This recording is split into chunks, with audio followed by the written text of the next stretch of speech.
Chers amis, endettés et endettés, bonsoir. Bonsoir. Et merci d'être venus nombreux assister à ce dernier débriefing post-apocalyptique. Merci à vous d'être nombreux ce soir dans cette salle et merci également à ceux qui regardent le spectacle sur une vidéo dans la nef. Est-ce que vous nous entendez? Ce sont des pauvres, on ne les entend plus. Enfin, toi, tu vas t'asseoir. Voilà. Tu leur donnes ça, ils le fument. Face à la dette, nous nous retrouvons devant un mur. Un mur d'incompréhension et de questions. Face à l'économie, le commun des mortels a souvent le sentiment profond d'être un crétin fini. Oui. Eux savent, nous payons. Devant un débat sur l'économie, nous devenons souvent ce que l'on appelle communément à l'école des décrocheurs. Le dernier rang, c'est l'abstention, le radiateur, c'est le Front National. Oui, j'aime bien celle-là. Problème, gros problème, l'ignorance est une usine à conneries qui débouche souvent sur le grand n'importe quoi. Oui. À cause de ce magma impalpable qu'est devenue l'économie moderne, la méfiance est de rigueur, la suspicion se réveille, la crainte grandit. Les théories du complot se multiplient, les machinations infernales fleurissent. Ce sont les Illuminati. Ce sont qui dirigent le monde du dernier étage d'une tour. Quelque part dans un endroit secret, c'est le lobby judéo-maçonnique. Les Arabes avec leur pétrole. Il y en a même un qui m'a dit « Tout est dirigé depuis la Banque du Vatican au 4e sous-sol ». Je lui ai dit « Mais alors, où sont les Juifs ?» C'est l'Europe, c'est l'étranger, bref, c'est l'autre. En gros, tout ce qui n'est pas nous. C'est jamais de notre faute. Résultat des courses, au lieu de créer des richesses collectives, ce système économico-financier fait de bulles, de gaz et de fusion crée de la défiance. Alors rassurez-vous, le complot n'existe pas. Eh non! Il a été inventé par des gens qui rêvent de comploter. Il n'y a pas de complot, mais juste des stratégies. Oui, le monde, tout le monde a une stratégie. Les Français, les Anglais, les Belges, les Luxembourgeois, les Américains, les Chinois, les Grecs. Les petites. Les Allemands. Oh non, non, non, non, non. Là, je vous vois venir, calmons-nous et ne stigmatisons pas cette fameuse résistance allemande. Oui, il faut... Ah bah, gros niveau, vous allez voir. Hein. Alors, essayons de décrypter, de mettre un petit coup de pied aux idées reçues. Mettre au point une autre stratégie pour sa vulgarisation. Oui. Mourir moins con, c'est déjà un programme. Alors je vous préviens, je vais, au cours de cette soirée, vous annoncer plein de bonnes nouvelles. Ouais. À commencer par l'évasion fiscale. Ça sent moins bon pour l'évader ces derniers temps. Eh bien justement, nous avons réussi à filmer le témoignage d'un repenti. Monsieur X, bonjour. Bonjour. Merci de bien vouloir témoigner. Je sais que ce n'est pas facile. Vous tenez à garder l'anonymat. S'il vous plaît. Vous êtes donc ce qu'on appelle un évadé du pays. Non, car j'ai toujours ma carte de sécurité sociale. Autant pour moi. Enfin, je veux dire, votre argent, c'est fait la malle. Vous n'êtes pas un artiste? Non, mais j'en ai croisé, voilà. Vous n'êtes pas un sportif? Non, mais j'en ai croisé. D'ailleurs, il faudrait que je pense à reprendre Oui, le parce que... moi aussi, mais bon. Alors, vous n'êtes pas un homme politique? Non, ah non, mais alors là, j'en ai... Oui, ben on a compris. Un vieux monsieur, par exemple, Ah oui. voilà, ben, avec un œil très sympa. On a passé des soirées ensemble à Genève, délicieuses. Je sais pas pourquoi, puis lui en veut autant. Je le comprends. Écoutez. Donc finalement, vous avez décidé de faire amende honorable. Ah non, c'est eux qui voulaient m'en mettre une. Oui, enfin, je veux dire, vous êtes ce qu'on appelle un repenti, vous vous êtes dénoncé au fisc. Pourquoi? En échange d'une certaine clémence? Non, je ne connais pas cette personne. Alors pourquoi? Disons que c'est ma part d'ombre. Je regrette.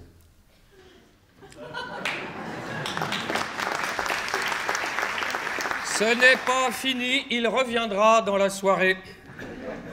Ainsi que des économistes que nous avons enregistrés. Comme ça, on est sûr qu'à un moment donné, il s'arrête. Gérard Miller aussi, qui nous parlera des dégâts de la dette dans la tête. Patrick Saurin, qui remplacera Éric Toussaint, retenu en Hélénie, qui nous donnera les dernières nouvelles de Grèce, et Thomas Coutreau, à qui vous pourrez poser quelques questions à la fin, qui vous donnera toutes les réponses. Sinon, il a un gage.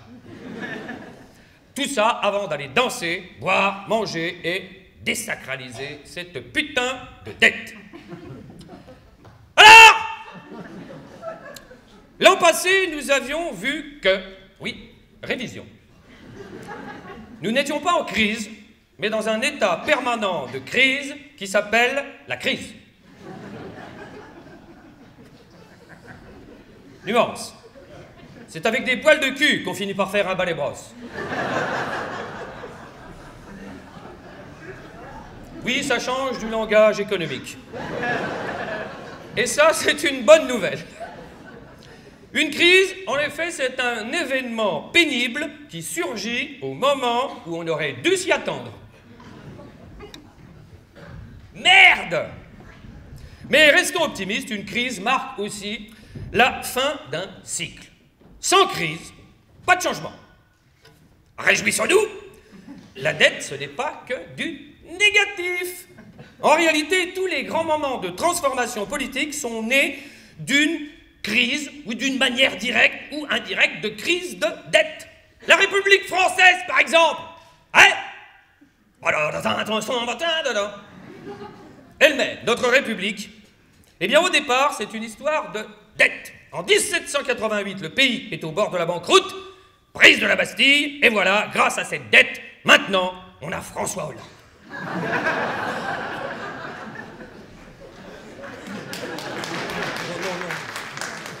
D'ailleurs, je viens d'apprendre à l'instant une nouvelle. Bon, voilà, François Hollande est à l'hôpital.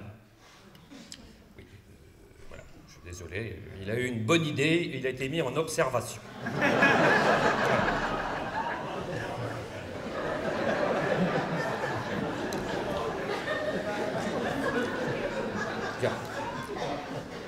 L'année dernière, nous avions également vu que dette privée et dette publique, ça n'avait rien à voir. Non, pourtant nos politiques nous disent souvent que c'est kiff-kiff. Eh oui, pour mieux qu'on comprenne. Vous voyez, plus la ficelle est grosse, plus le con grimpe à l'arbre. Ne confondons pas vulgarisation et vulgarité. Nous sommes mortels, l'État est immortel. Nous avions également vu qu'il existe tout de même un lien entre dette privée et publique. Assez sournois. La croissance. Rien que le mot fait rire. Alors la croissance, qu'est-ce que c'est? Eh bien, la croissance mesure l'évolution de la prospérité de chacun à travers le pognon gagné par tout le monde et dont chacun n'a pas forcément vu la couleur. Le taux de croissance, c'est le Graal. Alors c'est en général un rendez-vous manqué. Depuis des années, la croissance est tout d'abord prévue. Voilà. Ensuite, elle est révisée. Et pour finir, elle disparaît. Voilà. Et donc, pour assurer cette croissance que nous appellerons la croissance Godot, il faut consommer à mort, nourrir la bête. Et quand les gens n'ont plus d'argent pour consommer, on les pousse à s'endetter. Bons élèves. Voilà, et ça marche. Les populations ne cessent de s'endetter. Normal. La consommation est une activité vitale de l'être humain depuis la naissance jusqu'au plan social. Voilà. Elle consiste donc à acheter des choses dont il n'a pas besoin avec de l'argent qu'il n'a pas. Voilà. D'où le lien. Et maintenant, question, combien doit-on par rapport à l'an dernier? Plus. Nous sommes partis pour faire une fête de la dette sur plusieurs générations. Oui, la rigueur et l'austérité, c'est pas le nirvana. Même les plus libéraux des ultras plus libéraux le reconnaissent. Elle a le même effet qu'un laxatif contre la gastro. On suit le pays à la trace. On comprend mieux comme ça. Oui, le capitaine Haddock est dépassé. 2000 milliards! C'est un chiffre. Donc, je vous le rappelle, des intérêts de 50 milliards, 2/3 de l'impôt sur le revenu. Bonne nouvelle, on sait au moins où vont nos impôts. Voilà. Alors, du nouveau par rapport à l'année dernière. Alors, 50 milliards. Ça vous rappelle rien comme chiffre? 50 milliards? 50 milliards? Eh bien, c'est le montant du programme d'économie pour 2015-2017 prévu par le gouvernement de gauche de Manuel Valls. Olé! Un hasard? Oui, c'est du 50-50. Enfin, gouvernement de gauche.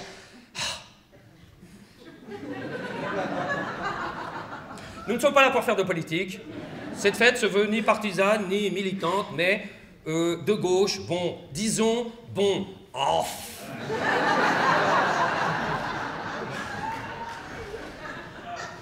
De gauche moderne et de progrès. À ne pas confondre avec la gauche passéiste et ringarde. Les ringards. Alors, pour situer les deux clans idéologiques, disons que la gauche ringarde, bon, aime bien boire des coups, la gauche moderne préfère les compter. La gauche ringarde entretient les pauvres, la gauche moderne entretient la pauvreté. Vous voyez? Le ringard s'accroche aux acquis sociaux comme une moule à son rocher, le moderne se cramponne à la compétitivité. Il brise les tabous. Il est fort. Mais comment en est-on arrivé à cette nouvelle idéologie étonnante et non moins dominante? Eh bien, il faut remonter à Adam. Non, pas celui qui fabrique des femmes avec ses côtes. Adam Smith. Voilà, alors, Adam Smith, je vous résume la pensée du gars. Donc, l'économie est une grande machinerie au service de l'humanité, dirigée par la main de la divine providence, qu'il nous arrive de prendre dans la gueule de temps en temps. Alors, à partir de ce mythe, voilà, si on poursuit le raisonnement, comme l'économie fonctionne toute seule, plus elle est séparée de la politique et de la morale, plus elle est efficace. Donc, moins l'État s'en mêle, mieux l'économie se porte. Moins l'État s'en mêle, plus il y a d'échanges, plus il y a d'échanges, plus tout le monde y trouve son intérêt, plus tout le monde y trouve son intérêt, plus la richesse commune prospère. Youplaboum. Ça, c'est le côté pile de la théorie. Sur le papier, c'est bien, mais de temps en temps, il y a comme qui dirait des ratés qu'on appelle des coupes. Des coupes, c'est le côté fesses. Ça fait mal. Alors maintenant, question, à qui doit-on cet argent? Eh bien, depuis l'année dernière, ça n'a pas changé. Les 2000 milliards de la dette publique française, à qui les doit-on? La réponse est simple, on ne sait pas. Et on ne sait pas parce qu'on n'a pas le droit de savoir. Le code du commerce et le code monétaire et financier interdisent l'identification nominative des détenteurs des créances sur l'État français. On a des statistiques, et on sait que 2/3 de ces créanciers sont des non-résidents, mais ça ne veut pas dire grand-chose. Un non-résident, ça peut être des exilés fiscaux français, mais qui sont installés, qui ont un compte aux îles Caïmans. C'est pas un hasard d'ailleurs si les 3 principaux territoires où sont les détenteurs de la dette française, c'est les îles Caïmans, le Luxembourg et le Royaume-Uni, des paradis fiscaux bien connus. Si on voulait savoir, qu'est-ce qu'on pourrait faire? On pourrait interroger les chambres de compensation, comme Clearstream, qui sont ces systèmes de paiement qui font l'intermédiaire entre l'État français qui verse les intérêts et puis les créanciers qui les reçoivent. Malheureusement, ces systèmes de paiement probablement ne voudraient pas donner l'identité de leurs clients. Reste une manière assez simple finalement, on arrête de payer, puis on voit qui vient se plaindre. Et là, on saura.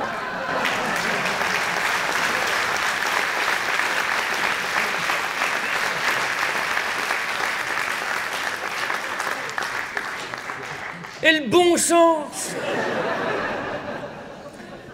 Le bon sens, mais demandez aux banquiers, aux assurances, aux fonds spéculatifs, puisque ce sont eux, qui a des titres de la dette française.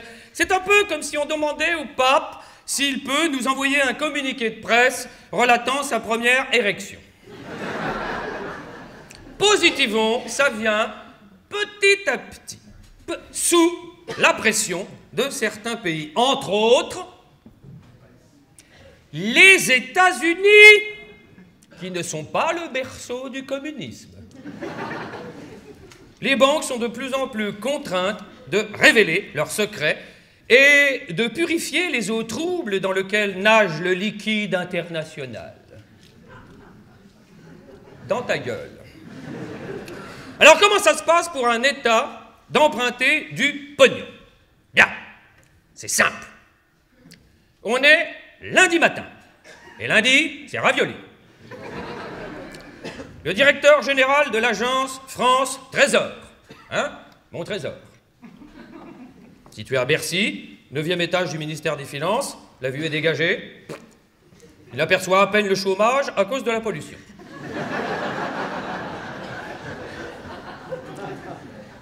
Le directeur convoque Jean-Pierre et sa bande, une partie des 40 employés de l'agence. Bonjour Jean-Pierre, ça sent l'orage aujourd'hui? Oui monsieur, mais vous allez vous débrouiller comme un chef, comme d'habitude? Non, je parlais du temps Jean-Pierre. Voilà votre mission aujourd'hui. Vous avez 10 milliards à trouver. Vous connaissez la situation du pays, alors n'aggravez pas votre cas. Bonne journée, Jean-Pierre. Jean-Pierre ne se pose pas de questions, il n'est pas là pour ça. Il est fonctionnaire.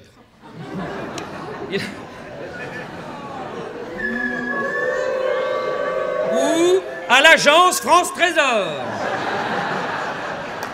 Je viens de vous le dire. Il allume les ordinateurs, va se faire couler un café, parle de la dette avec ses collègues, leur annonce qu'elle va augmenter d'un coup de 10 milliards et prend note de la prochaine réunion syndicale dont le thème sera « Non à la suppression d'emplois au ministère des Finances ». Aux côtés de ses collègues, il se connecte avec 19 banques, dont 4 françaises. La tension monte. Leur mission, emprunter au taux d'intérêt le plus bas possible. En face d'eux, sur leurs écrans, des chiffres, des courbes, les taux, l'évolution des marchés, les dépêches financières, les derniers ragots bancaires. Il y a machin qui s'est allongé devant truc, il y a bidule qui a enculé machin, il y a truc-muche qui s'est allongé, qui a absorbé. Oh! Voici.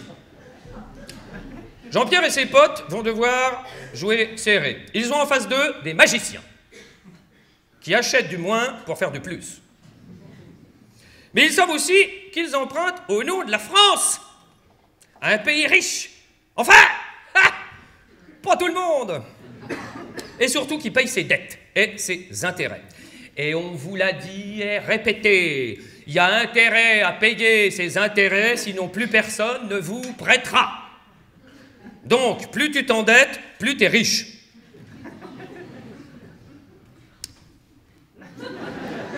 Résultat, donc on a voté pour des idées, on est dirigé par des marchés. C'est ballot. Leur hache approche. Jean-Pierre est tendu du slip. Il a pris des compléments alimentaires pour aborder sereinement la journée. Ça y est, les jeux sont faits. Le chef donne son accord. Rien ne va plus. Hop, l'affaire est dans le sac. Les 10 milliards sont dans notre poche. Il ne reste plus qu'à rembourser. Mais plus tard, dans 3 mois, 6 mois, 1 an ou plus, si affinité. Ces derniers temps, la conjoncture était bonne. Jean-Pierre pouvait même obtenir des emprunts à taux négatifs.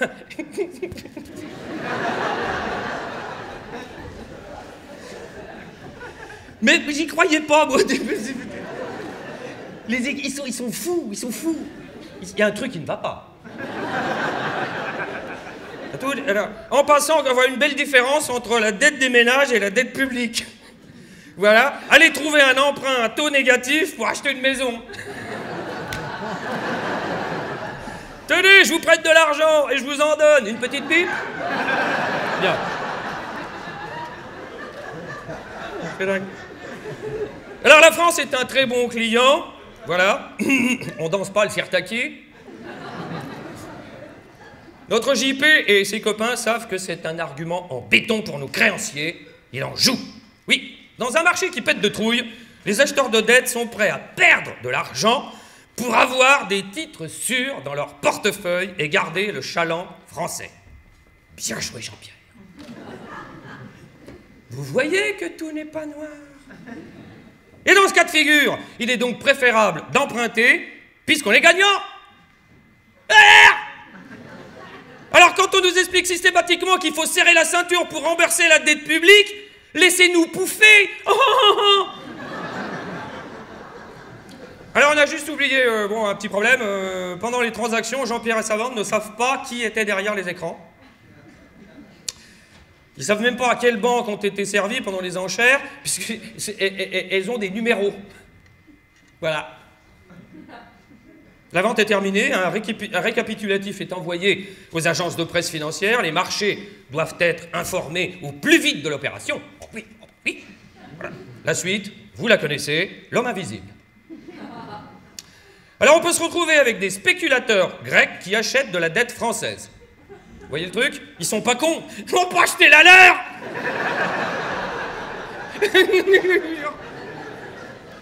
Ils pourraient rendre service à leur pays. Alors, spéculation, évasion, Écoutez, pour faire une petite pause, je vous propose de retrouver notre repenti.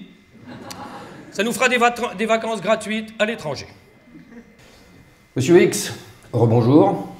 Rebonjour. Pourquoi la Suisse? Parce que j'avais de l'asthme. De l'asthme. C'est mon médecin qui m'avait conseillé. J'étais d'abord allé en Belgique pour les rhumatismes, mais c'est vrai que le climat est plus sain à Genève. Et vous n'avez rien trouvé en France pour soigner l'asthme ou les rhumatismes? C'est mon médecin qui m'avait conseillé. Et qui est ce médecin? Un ami luxembourgeois, le docteur Juncker. Oui, mais dans ce cas-là, pourquoi êtes-vous parti avec votre argent? Pour payer les soins. Autant pour moi. Et là, ça va mieux? Ah oui, ça allait bien jusqu'à ce que le traitement s'arrête. Ah. Et là, c'est là que vous décidez de revenir?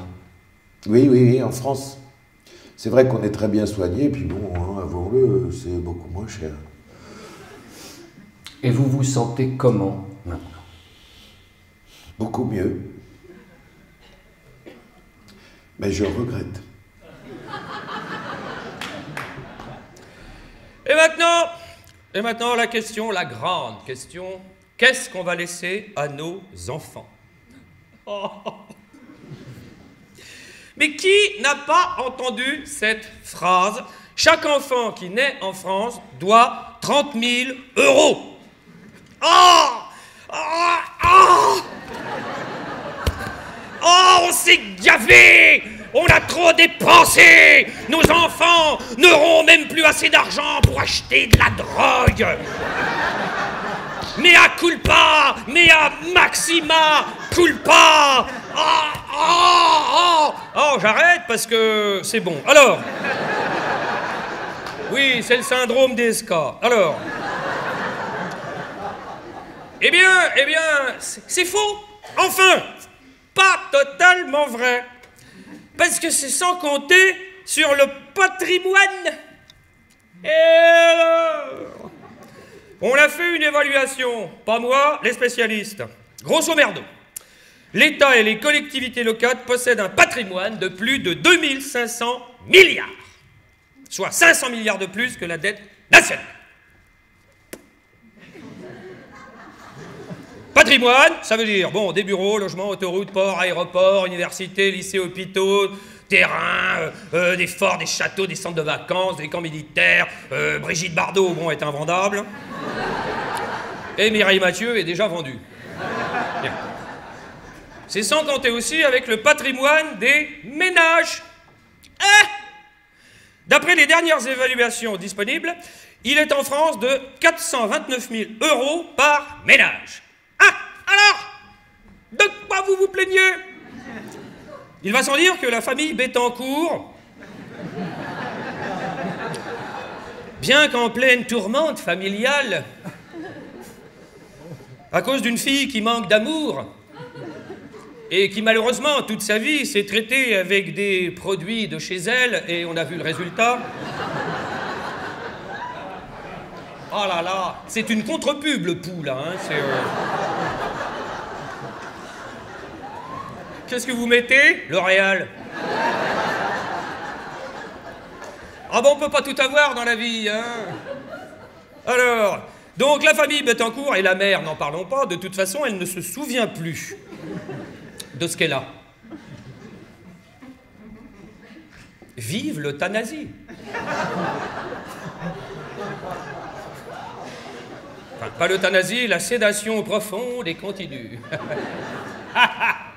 Ça, c'est bien François Hollande. Le cul entre deux chaises et Ichi au milieu. Alors...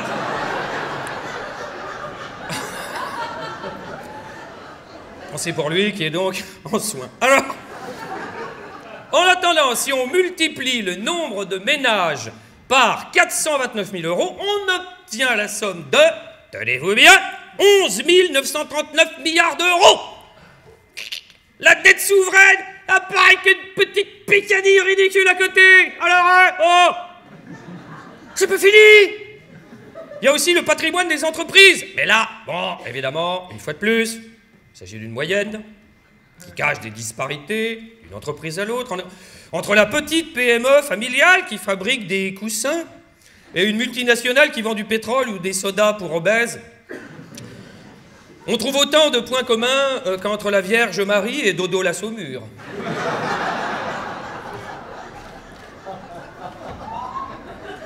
Ça parle, ça. N'empêche que le montant de ce patrimoine est évalué à 1600 milliards pour les sociétés non financières et plus de 700 milliards pour les sociétés non financières. Résultat des courses. Si on additionne le tout, tous les patrimoines, on a trop d'argent. Qu'est-ce qu'on va en faire? Si on le répartissait un peu mieux... Ah! Ringard. Alors maintenant, quand vous entendrez cette sentence définitive autant qu'alarmiste, chaque enfant qui naît en France doit 30 000 euros, vous pourrez répondre. Et alors? Il a aussi un sacré patrimoine en arrivant, et il a encore rien branlé.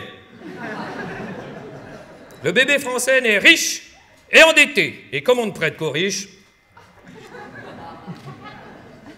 Maintenant, pourquoi la dette publique, dite souveraine, parce qu'elle n'a jamais été élue.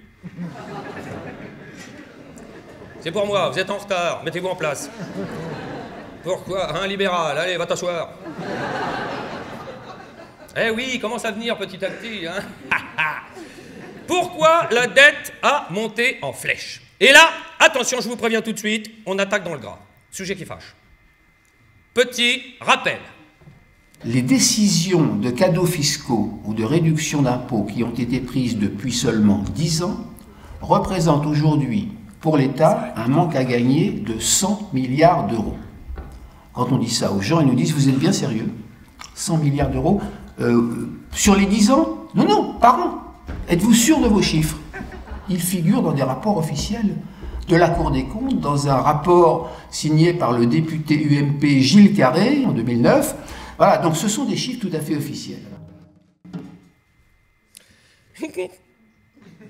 Ça fait des années qu'on nous dit on est endetté parce qu'on dépense trop. Et si on était surtout endetté parce qu'il rentre pas assez? Hein? Mais bonne nouvelle, il n'y a pas que les cadeaux, les réductions et les niches. Il y a l'évasion. Ouais. Le rêve. Il semblerait bien qu'il y ait du rififi pour les évadés fiscaux. Et ça, grâce aux Américains. Gouvernement américain qui a fait voter une loi très contraignante pour les banques qui s'appelle le FACTA, ou FATCA, ou FACATA, ou CAFATAFA. Voilà, donc le CAFATA, c'est quoi? Eh bien, c'est un dispositif adopté par le Congrès américain en 2010 qui oblige les établissements financiers étrangers à révéler au fisc les comptes ouverts par les citoyens américains. Si l'État américain leur demande, les banques doivent leur donner toutes les informations sur les comptes de ses ressortissants. Et si les banques désobéissent, elles perdent le droit d'être une banque aux États-Unis. L'Europe s'y met.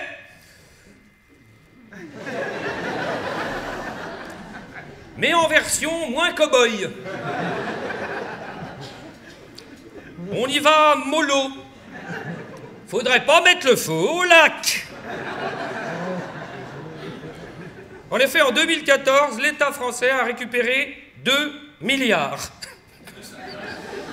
Non, non, c'est déjà ça. Wow, wow. 2 milliards. Bon, autant dire qu'il ne pêche pas par excès de zèle. Alors, pourquoi? Pourquoi? Eh bien, le problème, c'est qu'on manque de main-d'œuvre. Seulement 3000 dossiers avaient été traités en novembre 2014. Alors, si on pose la question de savoir où trouver l'argent pour diminuer la dette, on a une piste. Comme dirait Elliot Ness. Alors, pour clore le dossier, retrouvons une dernière fois, mesdames et messieurs, notre repenti. Monsieur X, bonjour. Bonjour. En pratiquant l'évasion fiscale, vous saviez que vous augmentiez la dette française. Ben, dites, j'ai travaillé dur, moi, pour le gagner, cet argent qu'on nous vole. Enfin, à mon père, à mon grand-père, à ma famille. Oui, mais enfin, tous les Français sont taxés. Nous sommes égaux devant l'impôt. Il y en a qu'on ne paye pas, hein, alors que nous, il y a des inégalités sociales dans ce pays.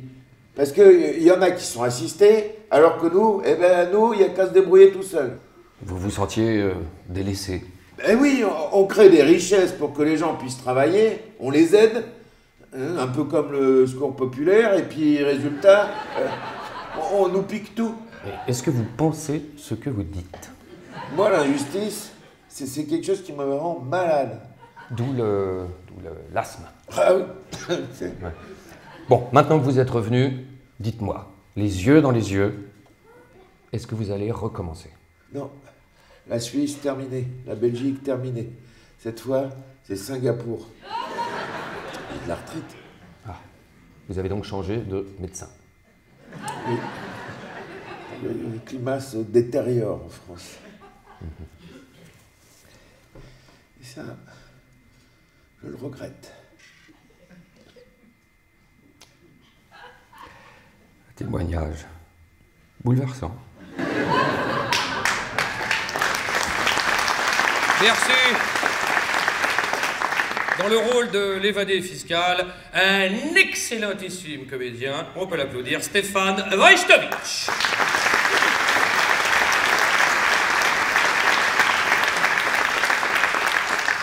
qui en a profité pour faire ce qu'il fallait. Alors,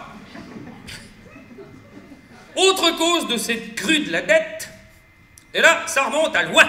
Là, je vous parle d'un temps que les moins de 20 ans ne peuvent pas connaître. Mon maître, je t'en l'air.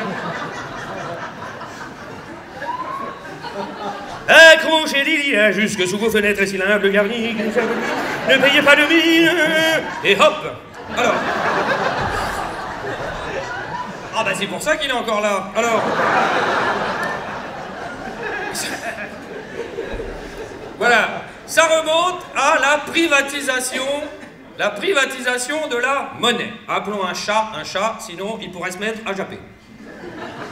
Alors pour ça, il faut remonter en 1973. On est sous Pompidou. Autant dire que... à l'époque, on a les reins solides. Sous Pompidou, connu par ses slogans Pompidou, des sous.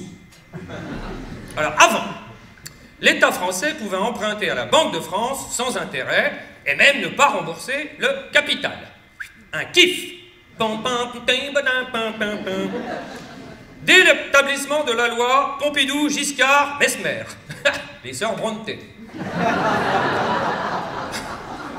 En France, l'État a transféré le pouvoir de création monétaire aux banques privées. Cette idée de génie, pour l'époque, a fait des petits et sera ensuite figée dans le marbre au niveau européen dans les traités de Maastricht et plus encore celui de Lisbonne. Voilà pourquoi on peut dire que la monnaie a été privatisée.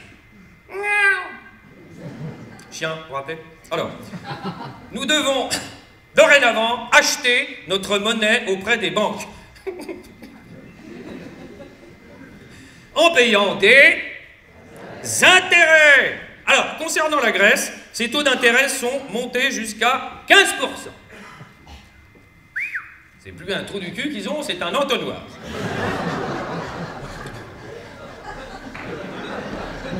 Je serai de nous, je ne rigolerai pas trop. Et je commencerai à nous entraîner avec des petites carottes du jardin.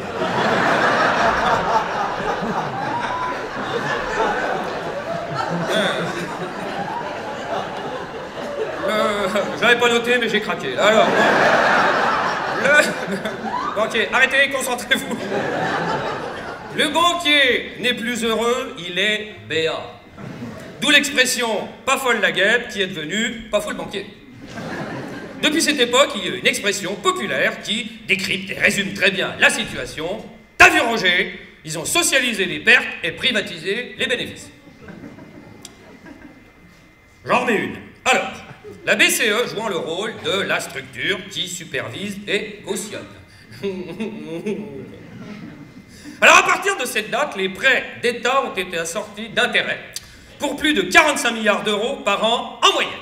Michel Rocard, bon, il n'est pas Fidel Castro, déclarait fin décembre 2012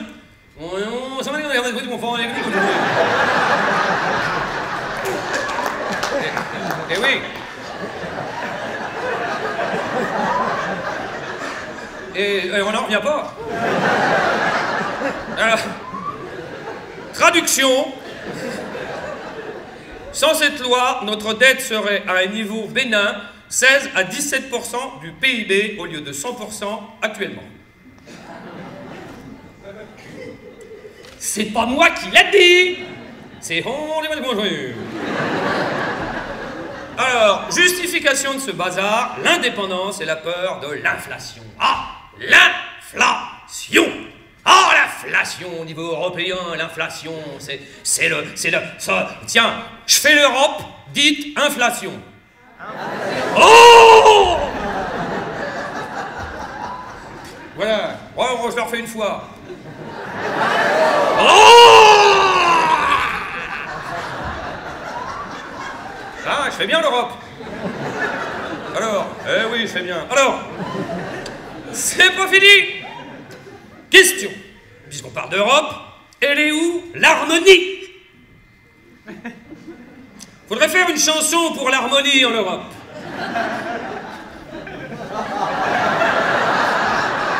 Pour toi, harmonie,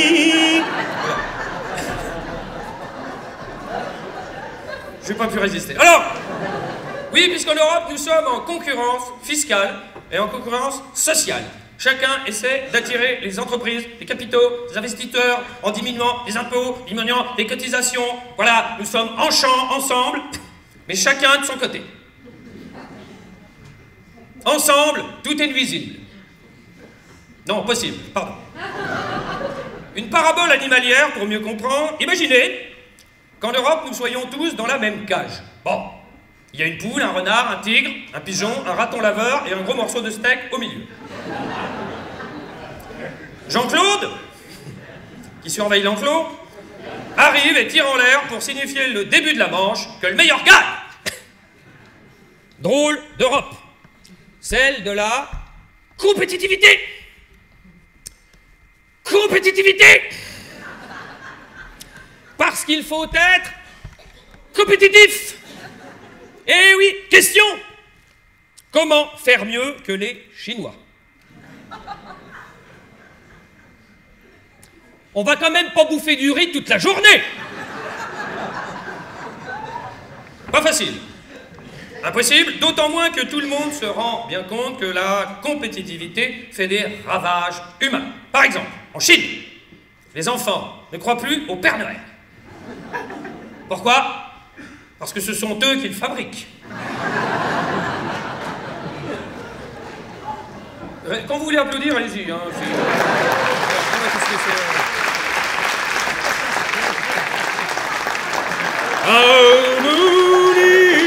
alors, bien, alors, mais bonne nouvelle, ça bouge. Au niveau de la BCE, Banque Centrale Européenne, avec un truc inspiré des Américains, décidément, qui s'appelle le quantitative easing. Ça sonne bien, on n'y comprend rien. En français, assouplissement quantitatif. Le grand écart, mais en douceur.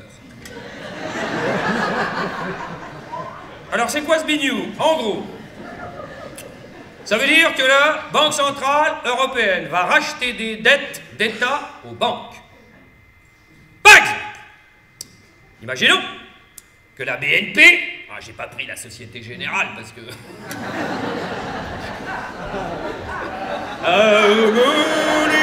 Alors, que la BNP, c'est les mêmes, mais eux, ils n'ont pas été chopés. Alors, la BNP possède 20 milliards de dettes françaises.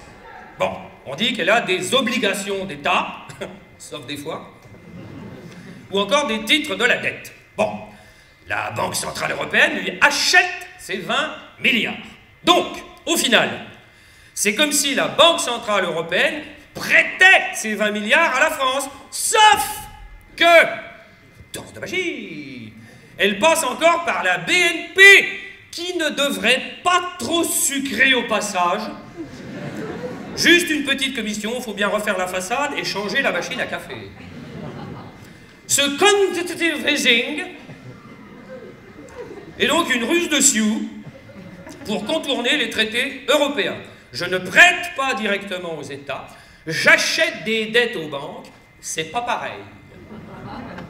Du coup, l'honneur du traité est sauf. On peut chanter l'hymne à la joie.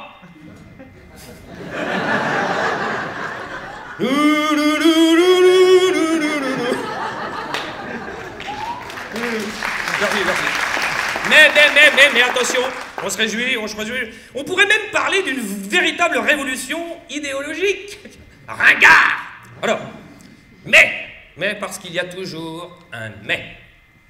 Gros problème, c'est que ce pari, il est risqué. Et que ce qui se passe actuellement, c'est que les banques commerciales, qu'est-ce qu'elles font avec ce nouvel argent, ces nouvelles liquidités? Eh bien, elles l'injectent, soit elles le gardent en dépôt, soit elles l'injectent dans les marchés financiers, mais ça n'a pas relancé véritablement les prêts aux acteurs économiques et la relance de l'économie réelle. Donc ça veut dire qu'il manque, au fond, au-delà de ce quantitative easing, une vraie régulation des banques qui les pousse non pas à faire des folies financières, mais à réellement contribuer à l'activité, à l'économie réelle.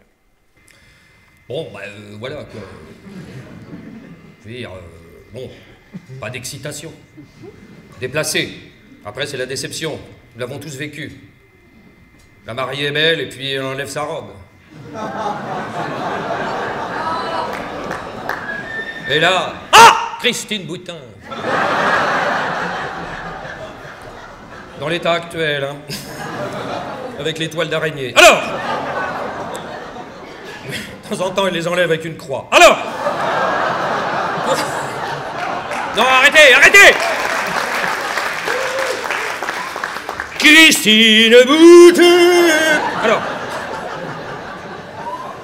pourtant, il y a tellement de fric qui circulent. Oh, faudrait détourner les tuyaux. Il y a le palpable et l'impalpable, le réel et le virtuel. Et c'est là qu'est l'os. Ouais. Parce que tout cet argent qui circule dans le monde, c'est quoi? Je vais vous le dire.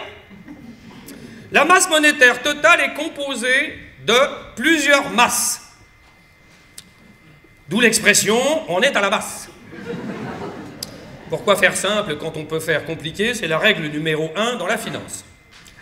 Alors, mais il s'agit d'une stratégie, la stratégie de la complexification. Alors, la première masse, suivez bien. Après, je pose des questions. C'est la masse 1. Logique. C'est la monnaie normale. Les pièces, les billets au milieu des clés, le plongé Picsou. Voilà.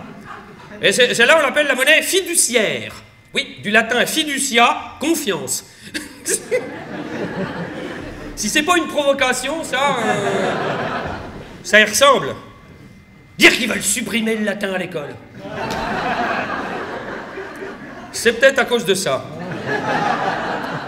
Ajoutez à ça la monnaie scripturale, de scriptura, écriture, qui veut dire simplement qu'elle est inscrite sur un compte, sous forme de dépôt. Voilà. Par exemple, t'as qu'à te moucher pendant que je parle.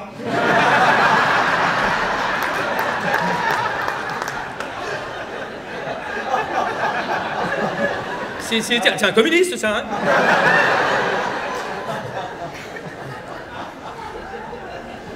Enfin... Tu lises tes doigts. Voilà, bon, je recommence tout depuis le début. Bien, alors... Non, la monnaie scripturale. Ce qui veut dire simplement qu'elle est inscrite sur un compte sous forme de dépôt. Par exemple, bonjour monsieur, je viens déposer 30 000 € sur mon compte, pas de problème, le séjour se passe bien, très bien, j'adore Genève. Bon. Ouais. Alors, la monnaie normale, entre guillemets, ne représente que 15% de cette masse. Ce qui veut dire que déjà, 85% est scripturale. Autrement dit, une monnaie dans laquelle on peut déjà avoir moins confiance que celle qu'on peut palper.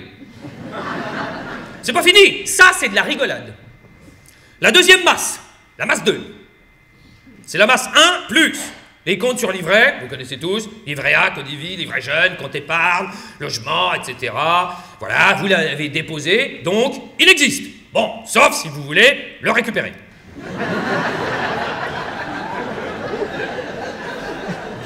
Voilà, des questions? Le pire est à venir, accrochez-vous au pinceau, on arrache l'échelle. On arrive à la troisième masse, la masse 3. C'est la masse 2 plus, alors, un magma totalement impalpable dans lequel une chienne n'arriverait pas à retrouver ses chiens et un banquier ses enfants.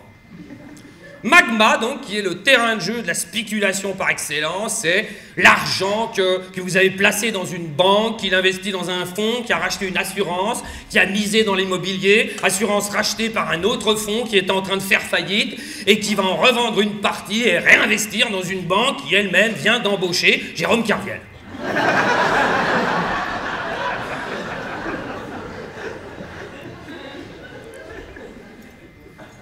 À ce propos, où en est-on de cette promesse de séparation? Vous vous rappelez, hein?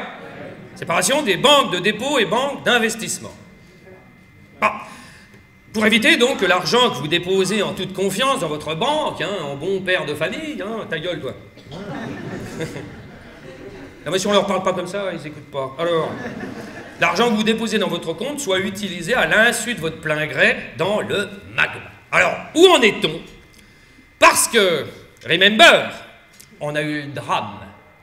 Arrive la crise de 2008 et le gouvernement français va mettre en forme une réforme bancaire en 2013 pour justement tenter de répondre à certains problèmes qui avaient engendré cette crise de 2008. Mais il va falloir faire avec l'énorme lobbying bancaire auprès notamment de Bercy, du ministère des Finances, lobby bancaire qui est extrêmement important, très connu au niveau européen, ce lobby bancaire sur Bercy spécifiquement, et ça va affaiblir totalement cette réforme bancaire qui finalement ne permettra jamais de séparer ces banques de dépôt et d'investissement. Oh. On va y venir, c'est une question de temps. L'idée a été lancée, elle est toujours pas retombée. Comme prévu et promis, les paradis fiscaux ont-ils disparu?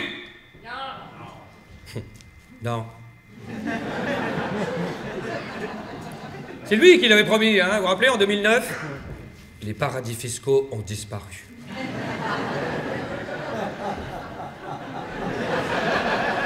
Ça donne envie de nazuler, sodomisé par le nez. Alors...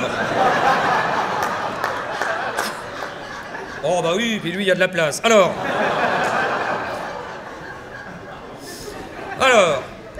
pas de politique. Bien, tout l'argent qui circule dans le monde correspond donc à une dette. Eh oui. Alors l'argent, c'est pas bien, mais la dette... Alors l'argent, pardon, c'est bien, mais la dette, c'est pas bien. Alors que de l'argent, c'est de la dette. Faudrait savoir. Voilà, et si cette masse monétaire totale, c'est très très peu de palpables et beaucoup d'impalpables, voilà, les transactions financières sont à peu près, tenez-vous bien, 73 fois plus importantes que l'économie réelle. La Savoie, 73.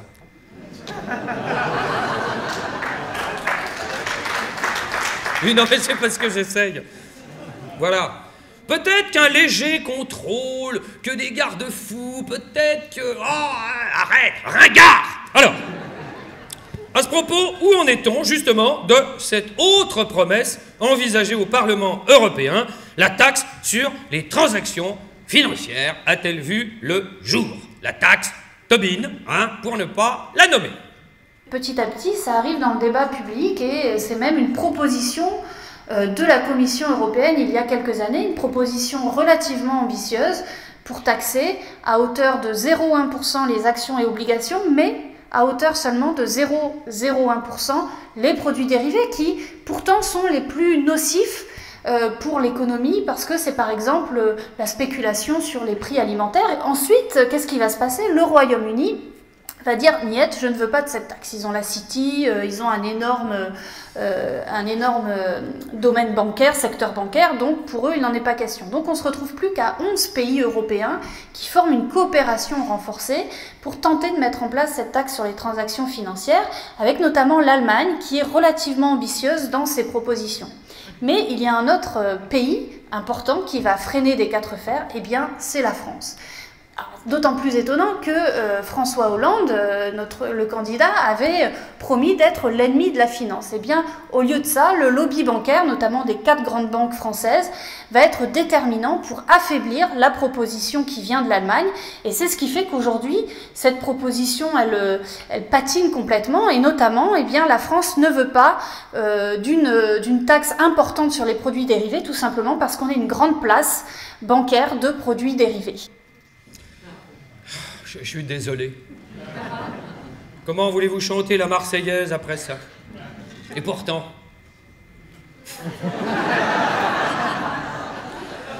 Et pourtant, je n'aime que toi. Alors, qui dit dette? Qui dit dette? Bien. Dit histoire de dette, expert en dette, spécialiste en spécialisation en dette, débat sur la dette, bref, il y a les médias. Qui jouent un rôle trouble. Attention, ne tombons pas dans le front nationalisme. le fondamentalisme des cons. Un petit résumé de la pensée médiatique dominante, hein, aussi objectifs qu'ils peuvent l'être de temps en temps.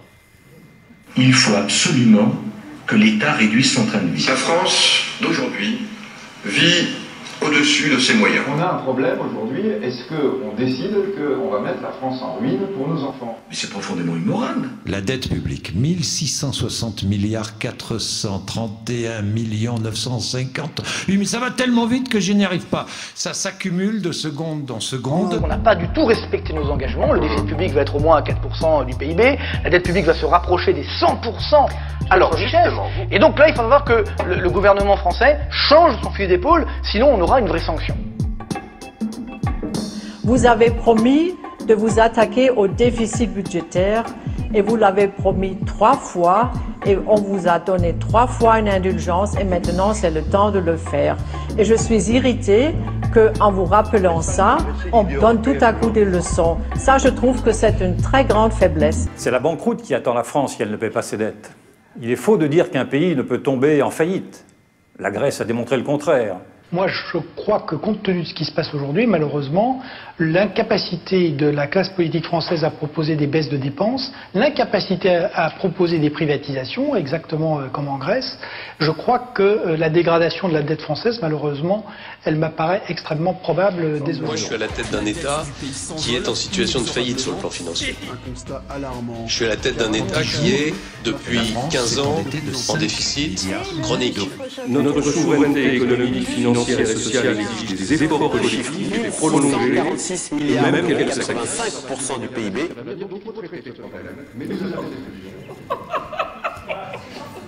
Oh là là là là! Voilà, dans un petit montage dont un extrait du film de Pierre Carl, On a mal à la dette, que je vous conseille de voir. Alors, oui, c'est un montage subjectif.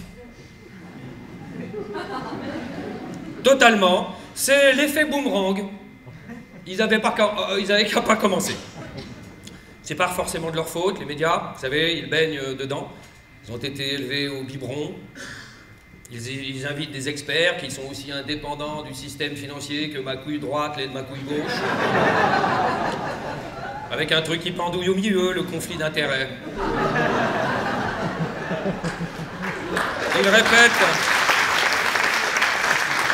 Ils répètent ce qu'ils entendent, ce qu'on leur a mis dans la tête, et le système est plus fort qu'eux. Oui, comme le disait Pasolini, la société de consommation a réussi là où le fascisme a échoué.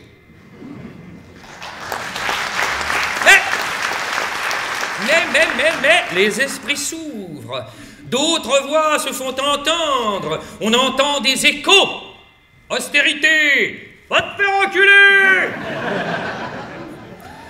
Et puis, il y a les dirigeants de l'Union européenne. Alors attention, ne tombons pas dans le Front Nationalisme. Il n'y a pas de complot. Attention, mais bon...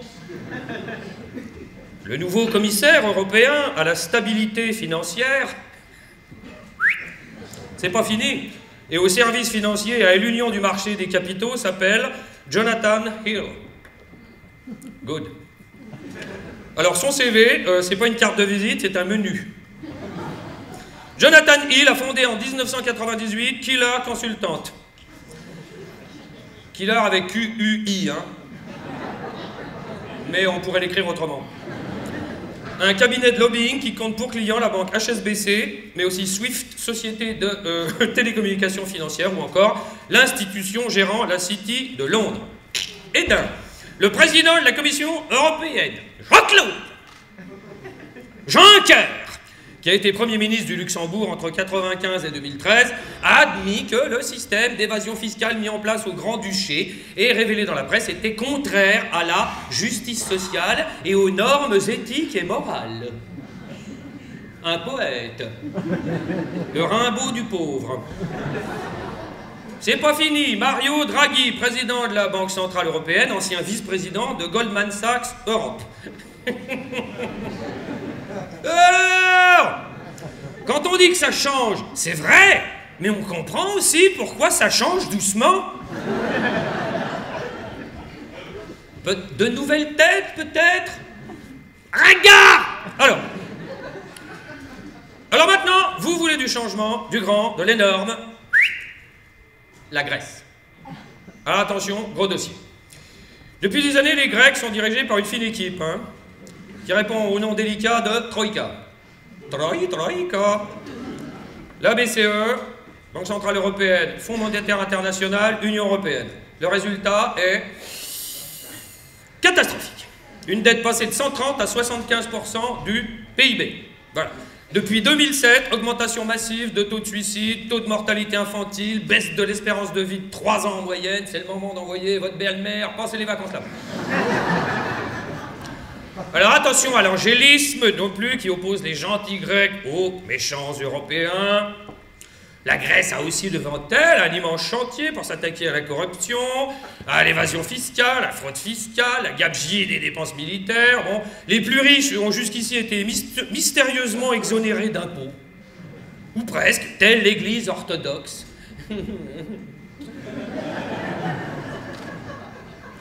Les popes.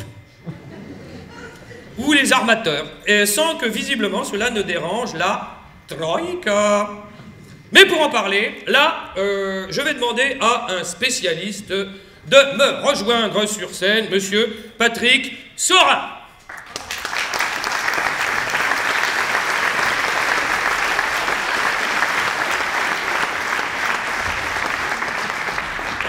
Approche-toi, approche-toi. Alors, merci d'être avec nous. Reste là. On va poser des questions très simples. Réponse claire, hein, je sais que pour un économiste c'est pas facile. Où en est la Grèce? Disons, la Grèce est dans une situation extrêmement délicate. Diminution du produit intérieur brut de 25%. Diminution des pensions, 40%. Comme tu l'as dit, le taux de suicide a augmenté considérablement. Problème de malnutrition chez les enfants. Donc on a tout un ensemble. La dette est passée de 115% à 175%. Donc on a des indicateurs qui sont tout à fait négatifs et qui prouvent que le remède voulu par la Troïka, c'est-à-dire les politiques d'austérité, produisent les effets contraires à ceux qui étaient prétendus. Bien. Maintenant, la question que tout le monde se pose, parce que c'est quand même... c'est un... Enfin, si ce n'est un espoir, un autre chemin possible. Est-ce qu'il y a une issue ou est-ce que c'est un cul-de-sac? Alors il y a une issue parce qu'en Grèce, il y a des gens qui luttent. Il y a des gens qui se bagarrent dans les entreprises, sur le terrain et au niveau de la politique. Et je veux donner un exemple tout à fait concret qui a été lancé le 4 avril dernier par la présidente du Parlement grec, Zoé Konstantopoulou, qui consiste dans la mise en place d'une commission pour la vérité sur la dette grecque. Alors c'est très intéressant parce que cette commission qui rassemble une trentaine de personnes, une quinzaine de Grecs, une quinzaine de personnes étrangères, donc des économistes, des juristes, des spécialistes des droits sociaux, des droits humains, cette commission a pour vocation de faire l'audit de la dette et d'identifier dans cette dette quelle est la partie illégale, quelle est la partie illégitime, quelle est la partie odieuse, quelle est la partie insoutenable qui ne doit pas être remboursée. Et cette commission donc, a commencé ses travaux au mois d'avril, les a poursuivis au mois de mai, et va se retrouver au mois de juin, puisque au mois de juin, du 15 au 18 juin, nous allons nous réunir une nouvelle fois et produire un pré-rapport dans lequel il y aura un certain nombre d'éléments très concrets et très factuels sur cette dette. Bien. Est-ce que Mme Merkel va vous écouter? Je pense qu'elle sera obligée d'écouter, et pas que Mme Merkel, c'est-à-dire que seront obligées de nous écouter toutes les institutions européennes, la BCE, le FMI, parce qu'effectivement, cette fameuse troïka va être obligée de prendre en compte. Alors, le travail de la Commission, je précise, c'est un travail d'étude, c'est un travail de mise à disposition d'outils pour le gouvernement, sachant que les choix politiques, ils appartiennent au gouvernement. Et parmi ces choix, il y en a un qui est tout à fait essentiel, c'est de faire une suspension du paiement de la dette, c'est-à-dire en attendant qu'on fasse vraiment le ménage et de voir la dette qui doit être remboursée et celle qui ne doit pas l'être, de faire une suspension des paiements, ce qui s'est déjà fait dans des pays, et à terme, annuler une partie de cette dette qui est illégale, illégitime, odieuse et insoutenable. Dernière question.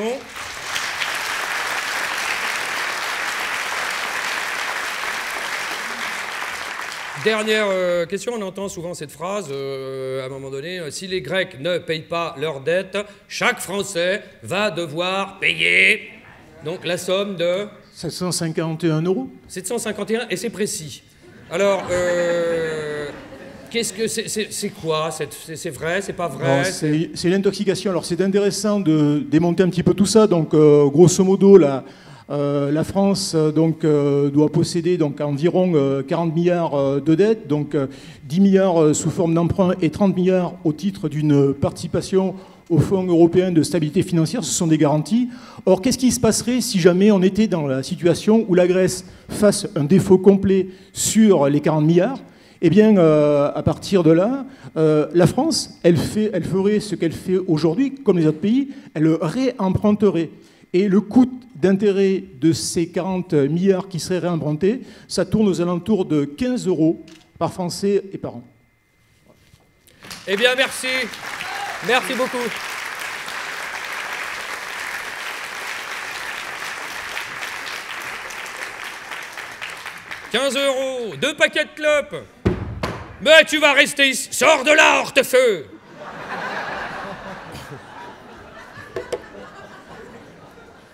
Voilà. D'ailleurs, si l'on suit le long fleuve tranquille de l'histoire, on s'aperçoit qu'à de nombreux moments, il y a eu une annulation totale ou partielle de la dette. Par exemple, l'Allemagne, 1953, Pologne, 1991, Irak, 2003, Équateur, 2008, Islande, 2011, Irlande, 2013.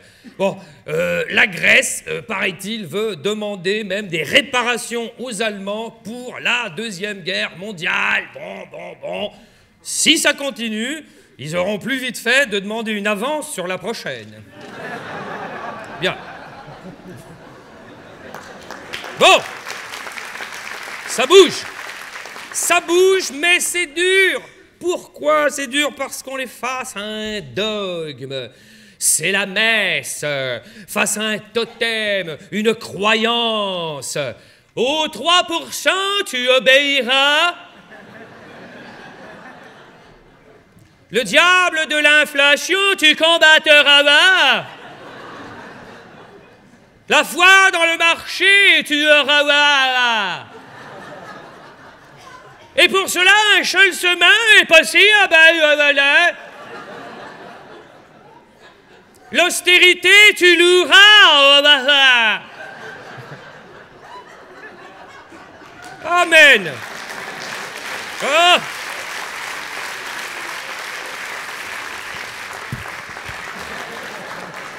Ah, la croyance. Réécoutons cet homme. Je ne m'en lasse pas. On a des socles de croyances qui ne sont pas réinterrogés. Par exemple, c'est une croyance très forte et qui semble validée par l'expérience que de dire quand il y a une crise, alors la crise à ce moment-là, on la vit comme si c'était une catastrophe naturelle, donc il n'y a pas d'analyse de qu'est-ce qui a provoqué la crise. Là, la crise tombe comme si c'était une tempête tropicale. Et donc, en période de crise, c'est normal de se serrer la ceinture.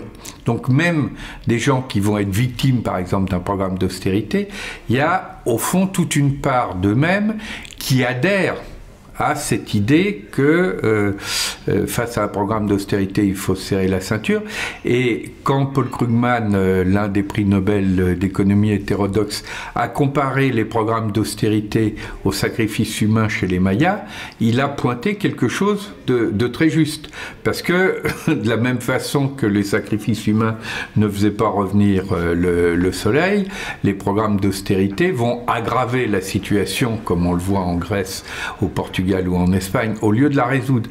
Mais là où le phénomène de la croyance est très important, c'est que quand une croyance se sent menacée, précisément parce qu'elle remplit des fonctions émotionnelles qui sont extrêmement profondes, au lieu que la croyance soit mise en cause par des faits, elle a au contraire une faculté de déni très importante par rapport aux faits. Et de la même façon que les Mayas disaient, si le soleil n'est pas encore revenu, c'est parce qu'on n'a pas assez sacrifié de jeunes gens. On est en train de dire aujourd'hui, si les programmes d'austérité ne marchent pas, c'est parce qu'on n'a pas été assez loin dans l'austérité. Tout est dit. Nous sommes tous des Mayas grecs.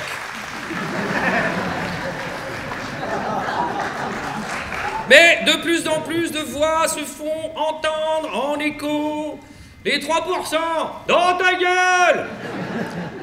Et il n'y a pas que ça, il y a aussi la peur, la culpabilité, les tentacules de la manipulation, nous maintenir en état d'inquiétude perpétuelle, de scepticisme, virant au pessimisme, c'est nous mettre en état d'acceptation et de soumission. La peur est humaine, c'est pour ça que ça marche. L'utiliser à son profit, c'est inhumain, c'est pour ça que ça marche de moins en moins. Non, c'est trop tard. Et ça fait des dégâts, tout ça, et pas que sur nos bourses.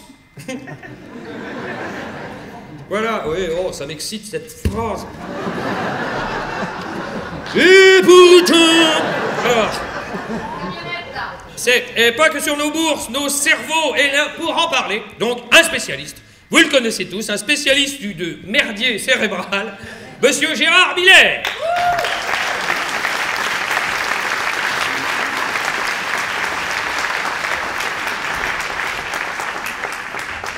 Merci Gérard d'abord d'être avec nous. Question très simple, la dette c'est pas que de l'argent, c'est pas que de l'argent qui disparaît, c'est pas que ça. Ça fait aussi beaucoup de dégâts sur nos cerveaux. Est-ce que vous pouvez nous expliquer gratuitement? Ce que je peux expliquer, c'est qu'en effet, on assiste à une des plus grandes manipulations psychologiques de l'histoire. De tout temps, les dictatures ont tenté effectivement de culpabiliser les gens. Quand Pétain est arrivé au pouvoir, par exemple, la première chose qu'il a dit aux Français, c'est « vous avez trop joui », il utilisait même le terme de jouissance, « vous allez maintenant payer les pots que vous avez cassés ». Donc de tout temps, on a essayé de culpabiliser les gens, sachant que la culpabilité avait une fonction très précise, c'était de paralyser celui qui sent coupable. Alors, ce qu'il faut comprendre avec cette histoire de dette d'un point de vue psychologique, c'est que cette grande manipulation a réussi un truc formidable. C'est à créer des solidarités fictives, à faire croire que nous sommes tous collectivement dans le même bateau et co-responsables de la même chose. C'est exactement l'histoire de l'éléphant et de la souris qui marchent dans le désert, côte à côte, et l'éléphant dit à la souris « c'est incroyable la quantité de poussière qu'on soulève tous les deux ». Eh bien, c'est ce qui se passe avec la dette. Alors, quand on parle des dégâts psychologiques, il faut comprendre ce que c'est que la culpabilité. Très souvent, on imagine que la culpabilité, elle suit un acte plus ou moins condamnable. Il y a un acte, un crime par exemple, et ensuite, vous vous sentez plus ou moins coupable de ce que vous avez fait. C'est absolument faux. C'est ce qui fait d'ailleurs que dans la plupart des procès des grands criminels, on cherche en vain un soupçon de culpabilité chez celui qui a commis le crime et qu'on ne trouve pas. Encore récemment, vous avez vu dans le procès du tueur qui est resté vivant après les attentats de Boston, tout le monde disait « mais on ne sent pas chez lui la moindre culpabilité ». Mais s'il y avait chez le coupable de la culpabilité, après son acte, il est vraisemblable qu'il ne l'aurait pas commis avant. La culpabilité, disait Freud, c'est un truc qui m'a toujours frappé, il disait, mais non, la culpabilité, elle précède l'acte. Elle ne le suit pas, elle le précède. Et très souvent, le névrosé se sent par exemple coupable de vouloir attenter à la vie de son père et jamais il ne touchera à la vie de son père. Donc, la culpabilité, c'est plutôt un truc d'innocent. D'où la capacité qu'on a, nous qui n'avons rien fait de ce qu'on est supposé nous reprocher. J'ai bien aimé le passage de Pierre Carl. J'avais vu son film où, effectivement, terrifiant. Enfin, on essaye de nous angoisser avec une fonction très précise, c'est comment ensuite se révolter. Tu demandes une augmentation de salaire, on t'explique que dès que tu demandes une augmentation de salaire, tu fous en l'air la balance des paiements et l'ensemble de l'économie. Donc ça a une fonction très précise, la culpabilité, exactement, c'est de faire en sorte que plus personne ne puisse se révolter, c'est pas le moment. Et la culpabilité, effectivement, c'est un truc d'innocent, et c'est pour ça que c'est très important de ne se sentir en rien co-responsable de ces histoires-là. Nous n'avons pas à payer les consommations que nous n'avons pas prises. Et c'est vrai que c'est important, d'un point de vue psychologique, que nous maintenions l'ensemble, par exemple, de nos revendications, l'ensemble de nos colères. C'est absolument le moment. Il n'y a pas de meilleur moment qu'actuellement. On sait qu'il y a de l'argent. La situation, c'est pour ça que j'ai bien aimé l'idée de la fête, c'est qu'actuellement, la situation est excellente.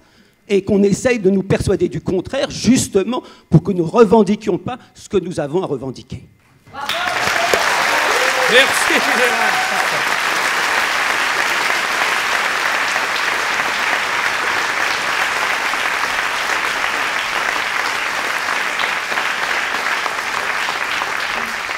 Nous avons trouvé un Premier ministre.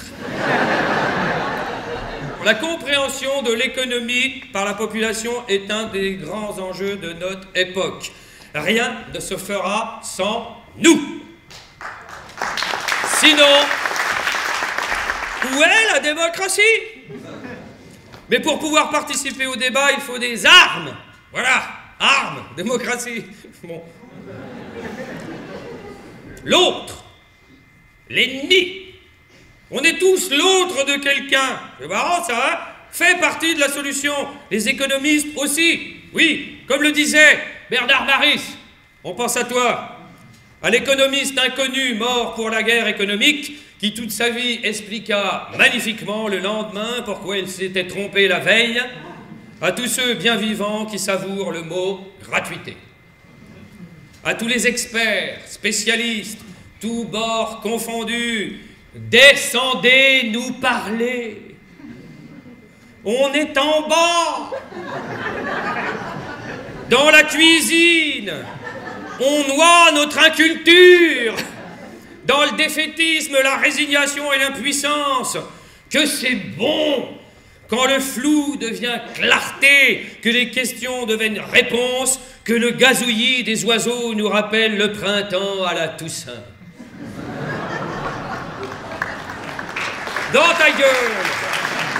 Bon signe, mais oui, l'économie commence à devenir sexy. Eh ouais, ce soir nous serons 2000. Il y a 2 ou 3 ans, jamais je n'aurais été invité dans autant d'émissions pour parler de cette fête. Ça bouge. Il ne reste plus qu'à pousser au cul nos politiques dont la principale qualité, on peut le dire, n'est pas le courage. Mais une chose leur fait plus peur que le marché. Nous. Maintenant, nous ne sommes pas là pour imposer une solution. Je n'ai absolument aucune légitimité. Et puis dénoncer un dogme pour le remplacer par un autre dogme, ce serait absurde. À vous de voir, à vous de choisir, vous êtes libre. Je finirai simplement par une question. Comment vivre sa vie quand on est pris dans la dictature de l'instant? Alors, j'ai un début de réponse. La fête. Alors allons danser, chanter, boire et manger en un mot. Allons prendre de la distance. Car c'est en prenant de la distance qu'on se rapproche de la vérité.